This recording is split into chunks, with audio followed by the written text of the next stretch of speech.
जब हम लैटिट्यूड्स की बात कर रहे हैं तो कुछ लैटिट्यूड ऐसे हैं जो हमारे बहुत इंपॉर्टेंट हो जाते हैं, जिसको कि आप याद रखेंगे। ठीक है, ये है आपका इक्वेटर। इक्वेटर को समझ लीजिए। देखिए डिग्री की अब बात कर लेते हैं, इसीलिए मैं कह रही हूं ना, we need to have a globe. पूरा जो सर्कल है इसकी क्या ओवरऑल टोटल कितनी डिग्री होगी? 360 डिग्री होगी।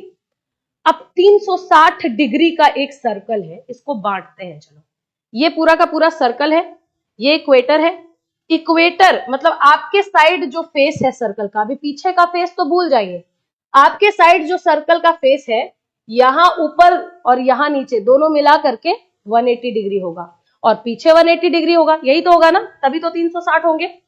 अब इक्वेटर जो है नॉर्थ में और साउथ में दो इक्वल हाफ में डिवाइड कर रहा है, यानी 180 को इक्वेटर दो इक्वल हाफ में डिवाइड कर देता है। तो नॉर्थ में कितने लैटिट्यूड्स होंगे हमारे पास? 90 डिग्री तक जाते जाते इतने लैटिट्यूड बनेंगे, 90 डिग्री नॉर्थ। और साउथ में कितने लैटिट्यूड्स हमारे होंगे? 90 डिग्री, तो इसको कह देंगे 90 डिग्री साउथ। तो इक्वेटर क्योंकि डिवाइड कर रहा है, तो इक्वेटर कितने डिग्री पे होगा? 0 डिग्री पे होगा, दैट इज 0 डिग्री। अब कुछ कुछ, एनी प्रॉब्लम? क्लियर है ना?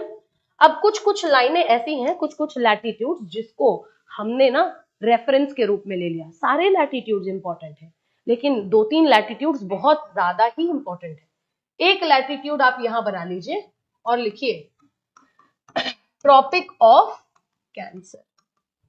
ट्रॉपिक ऑफ कैंसर 0 डिग्री से ऊपर जाएंगे 1 degree, 2 degree, 3 degree, 4 degree, 5 degree, 6 degree, 7 degree, 8 degree, 9 degree, 10 degree, और जाते जाते जब आप 23.5 डिग्री पे आएंगे, है ना, तो वही हमारा वो जो लाइन होगा 23.5 डिग्री वाला, वो हो जाएगा ट्रॉपिक ऑफ कैंसर। तो ये 23.5 कहां है? नॉर्थ की तरफ, तो एन लिख दोगे। अब वही आप इक्वेटर से नीचे साउथ की तरफ जब आ जाओगे तो आ जाएगा आपका ट्रॉपिक ऑफ कैप्रिकॉर्न, यानी ये होती है आपकी कर्क रेखा, है ना, और ये होता है आपका मकर रेखा। और आप जब इक्वेटर यानी कि भूमध्य रेखा से 23.5 डिग्री नीचे आओगे, यानी साउथ में आओगे, तो वो आपका क्या बन जाएगा? Tropic of cancer. देखो इसके पीछे राज है, अभी एक चीज और एक्सप्लेन करूंगी, मजा आएगा जब समझ में आएगा। ठीक है, उसके बाद थोड़ा सा और ऊपर चलो, यहां पे जाओगे ऐसे, यहां पे आओगे ऐसे, ये जो लाइन है हम इसको बोलते हैं आर्कटिक सर्कल। क्या कहते हैं? Arctic circle. यानी इक्वेटर से गए 23 तक आए, फिर 24, 25, 26, 27, 28, जाते जाते जाते जाते कभी आएगा 66.5 आएगा। तो 66.5 डिग्री नॉर्थ में आपका क्या पड़ता है? जो लाइन पड़ती है हम उसको कहते हैं आर्कटिक सर्कल। और यही जब आप इक्वेटर से 66.5 डिग्री साउथ में आएंगे तो ये आपका बन जाता है एंटार्कटिक सर्कल। ठीक है, एंटार्कटिक सर्कल। और यहां से एक ऊपर एक पॉइंट आएगा जो एक सिंगुलर पॉइंट होगा, है ना, एक कॉमन पॉइंट। ये क्या बन जाएगा आपका? नॉर्थ पोल यानी उत्तरी ध्रुव, और ये क्या बन जाएगा आपका? साउथ पोल, दैट इज दक्षिणी ध्रुव। ठीक है, कहानी अभी खत्म नहीं हुई है, अभी असली कहानी स्टार्ट हो रही है। अब देखो ध्यान से, इक्वेटर जो है, अब देखो ये इक्वेटर है, ये वो प्लेन है, आप समझ जाइए कि अर्थ हमारा सा थोड़ा सा टिल्ट है, और ये जो है निरंतर अपने दिमाग में इस चीज को रखना कि ये ऐसे आगे पीछे सन के कर रहा है ना, और साथ साथ गोल भी घूम रहा है। अब इस बात को समझो कि कभी ना कभी तो एक ऐसा टाइम आएगा ना जब इक्वेटर के ठीक ऊपर यहाँ पे ओवरहेड सन होगा, है ना, जब मिड डे सन कहां पे होगा? ठीक इक्वेटर के ऊपर होगा। तो सन के बारे में जब पढ़ेंगे तो हम ये जानेंगे कि हमेशा ट्रॉपिक ऑफ कैंसर और ट्रॉपिक ऑफ कैप्रिकॉर्न के बीच में जितने लैटिट्यूड्स आएंगे ना, जितने अक्षांश, ये 0 से लेकर के 23 यहां, 23 यहां, 23 कितने हो गए? 46, और 0.5 वही मान लो 47।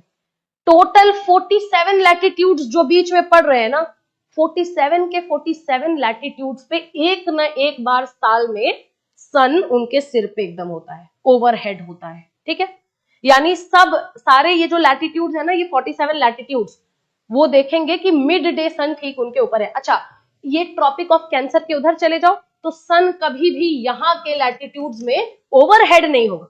कैसे होगा?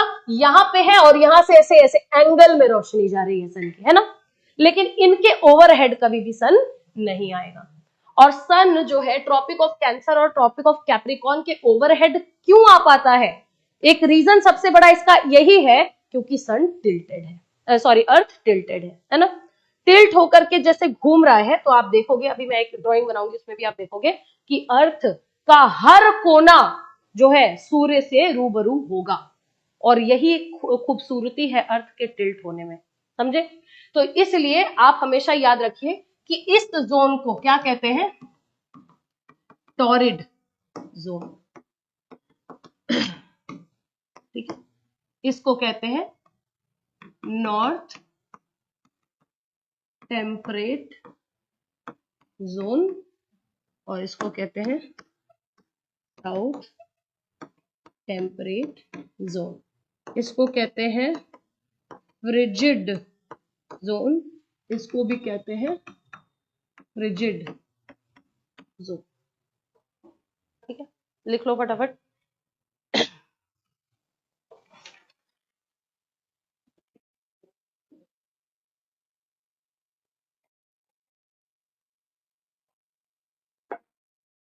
समशीतोष्ण क्षेत्र, समशीतोष्ण, क्या हो गया भाई?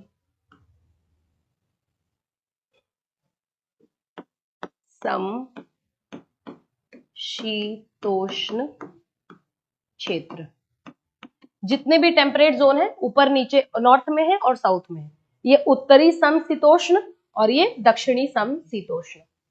फ्रिजिड जोन जो है ये दक्षिणी शीतोष्ण है ना, शीतोष्ण क्षेत्र, और ये उत्तरी शीतोष्ण क्षेत्र। और टॉरिड जोन जो है उसको कहते हैं उष्ण क्षेत्र। क्या कहते हैं? उष्ण क्षेत्र, ठीक है, याद रखना। तो ये समझ में, अब देखो सन का कॉन्सेप्ट क्यों बताया पता है? टॉरिड जोन में। अब आप मुझे कॉमन सेंस लगा के बताइए कि सबसे ज्यादा गर्मी इनमें से कौन से जोन्स में होती होगी? टॉरिड जोन में। एज सिंपल एज दैट, क्योंकि भाई सन ओवरहेड भी आ रहा है, सबसे ज्यादा हीट भी मिल रही है, सबसे ज्यादा लाइट भी मिल रही है।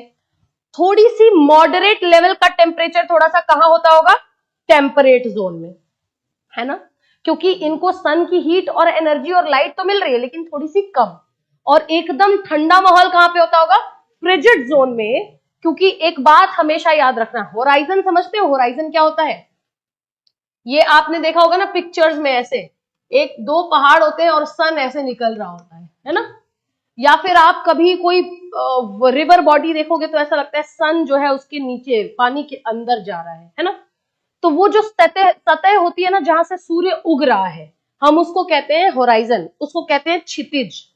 तो सूर्य जो है क्षितिज से अधिक ऊपर फ्रिजिड जोन में नहीं निकलता। यानी कि आप देखोगे सुबह 6-7 बजे जब सनराइज हो रहा है तो एकदम लाल कलर का सन होता है और काफी नीचे होता है, वो है होराइजन, वो है क्षितिज।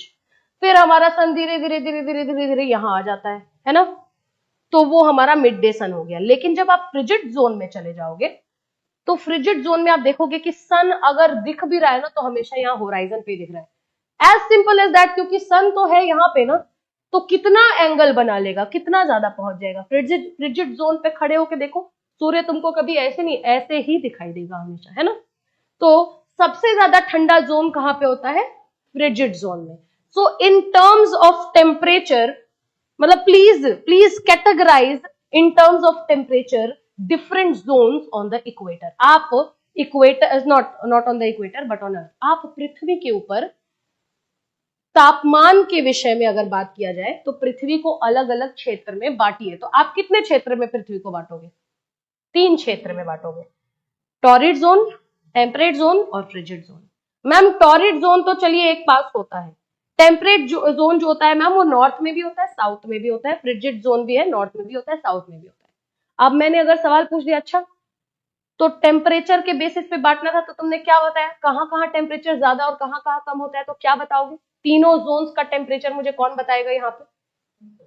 आई आस्क्ड, कौन बताएगा? Who can tell me? कोई बता सकता है तीनों जोन्स के नाम जो कि लिखे हुए हैं सामने, और टेम्परेचर कैसा होता है? बताइए क्यों होता है, ये भी बताइए। हम्म हम्म मॉडरेट होता है। हम्म बिल्कुल। क्यों होता है कोल्ड? सन की डायरेक्ट नहीं, स्लैंट लाइट वहां पे पहुंच रही है। स्लैंट मतलब झुकी हुई। क्या कभी भी फ्रिजिड जोन में सन होराइजन के ऊपर निकल पाता है, क्षितिज के ऊपर निकल पाता है? The answer is no. And you will be amazed to know कि ये सवाल ऑलरेडी पूछा जा चुका है एक बार। यही सेम सवाल आप बोलोगे क्लास 6 की ज्योग्राफी है, ये चैप्टर 2 है, और ये सवाल कैसे पूछा जा सकता है? तो पूछा इसलिए गया होगा क्योंकि बेस्ड ऑन कॉन्सेप्चुअल अंडरस्टैंडिंग आपसे सवाल यूपीएससी अब पूछता है।